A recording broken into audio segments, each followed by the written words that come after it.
Moments like this make me so happy that I continue to be a pro wrestling fan as an adult. Moments like this is why I love watching wrestling. We just experienced one of the biggest heel turns in wrestling history since Hulk Hogan turned heel, which is crazy. It is crazy. And speaking of crazy, guys, I'm gonna sound crazy when I'm gonna say what I'm about to say, but I'm gonna say it anyways, okay? These type of moments make me feel bad for people who aren't wrestling fans, because they don't get to experience what we experience. They don't get to see these storylines develop and blossom and turn into these magnificent moments that we just experienced today. But they love TV shows, they love movies, and that's great. They love it for the characters, the plots, and the twists and turns and things like that, which is cool. But they may never know that those elements are also baked within pro wrestling, specifically WWE, when handled properly. And these moments are so good. Now, before I get into the whole, Cody Rhodes and The Rock and John Cena situation, which I will get to that, I want to be respectful to the other wrestlers who put their blood, sweat, and tears into this PLE, and some wrestlers more so their blood than anything else, but we'll get into that when we get into that. So before we get started, guys, if you could do me a favor, please hit the like button and the subscribe button, join the family. Let's get into this, okay? Now, first and foremost, guys, this PLE is one of the best PLEs I've seen from top to bottom in a while. This is one of Triple H's best PLEs overall from top to bottom that he's ever done.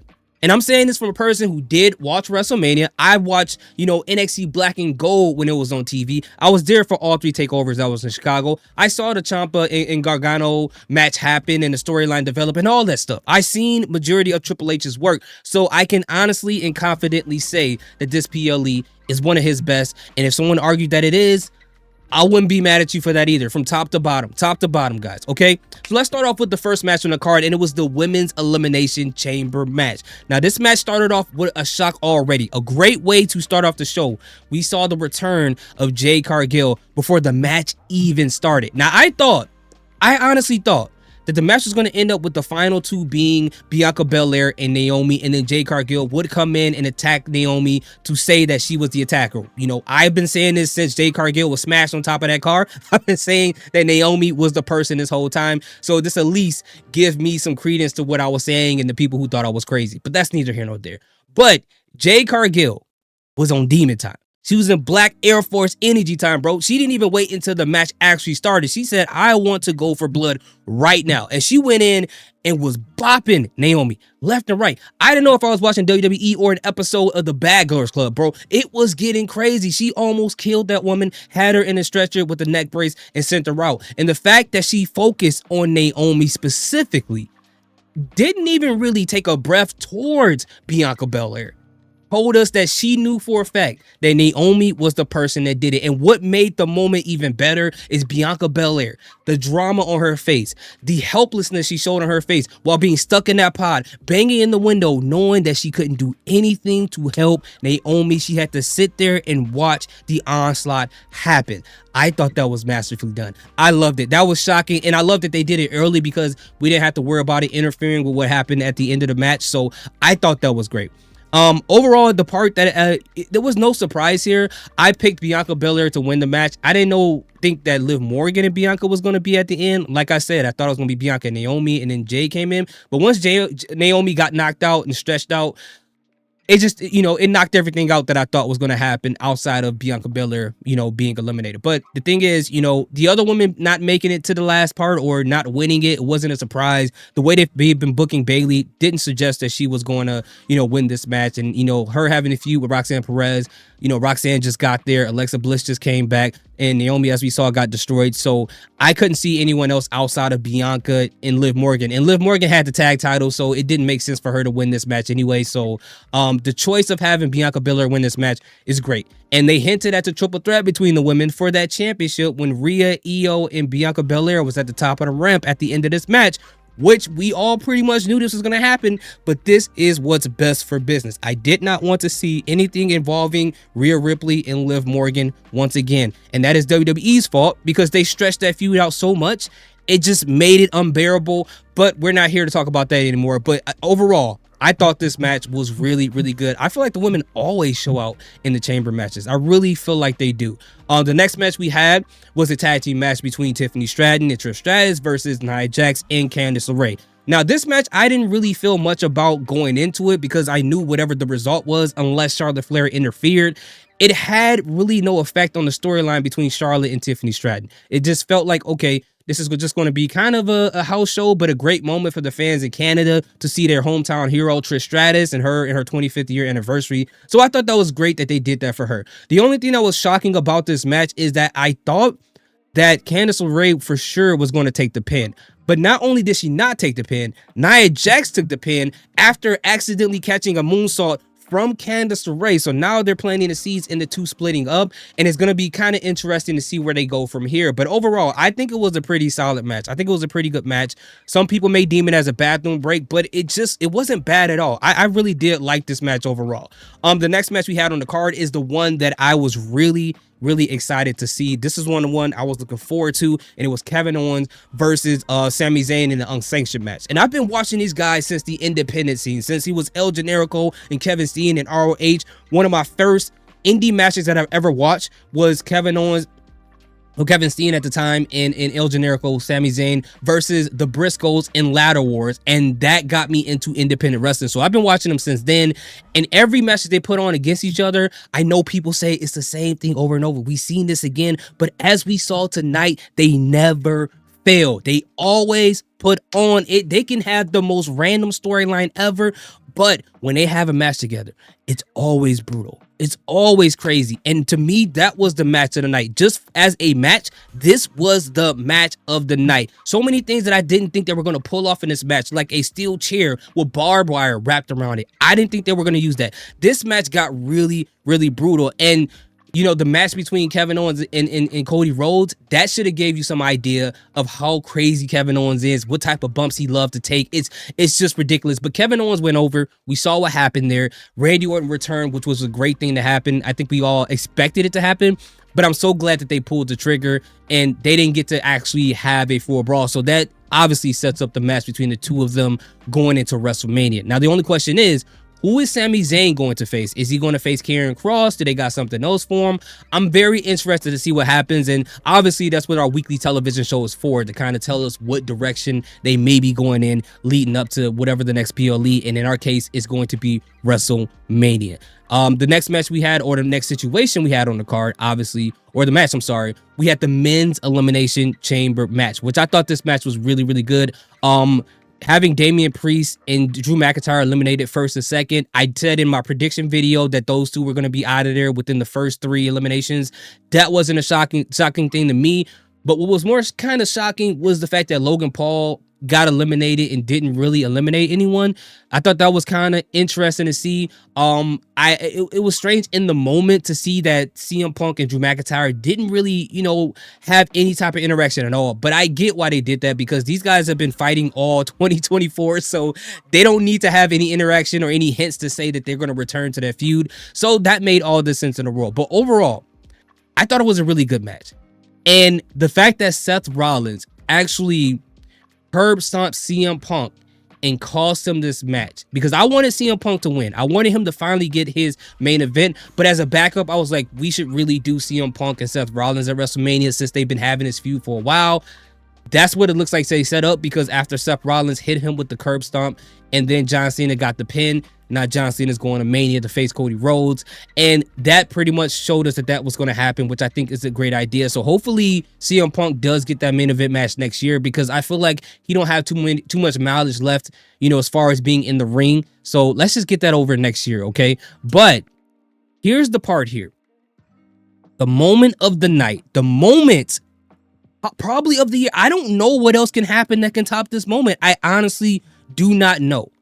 But we saw what happened. John Cena's in the ring. He's doing his, he's taunting, fireworks everywhere. Cody Rhodes comes out in all black, and he speaks to John Cena. They shake hands, and they're pretty much doing their babyface thing. Then we get The Rock coming out.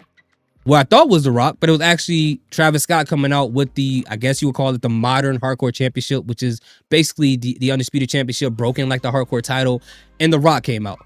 Why Travis was there, I have no idea, but he was there. And somehow, some way, they got the chamber up really fast, because the camera went to The Rock and came back to the ring, and the chamber was gone. Or, they got it up before Cody Rhodes came out. The interesting part was when The Rock and Travis Scott came out to the ring. The Rock said, "Hey, you know what? Remember that agreement we talked about last week? We need to know the answer. You're gonna come to me. You're gonna embrace me." And when The Rock talk about this stuff, it sounds kind of weird a little bit. Like it's kind of weird to me because he's like, "I want your heart, I want your soul, and ooh, I want your soul so badly." I'm like, come on, Rock. Like you ain't gotta make it sound like that, bro. It just sounds great. He got a wife and kids, bro. Why are you talking to him like you trying to break up his marriage, bro? Like you gotta relax, okay?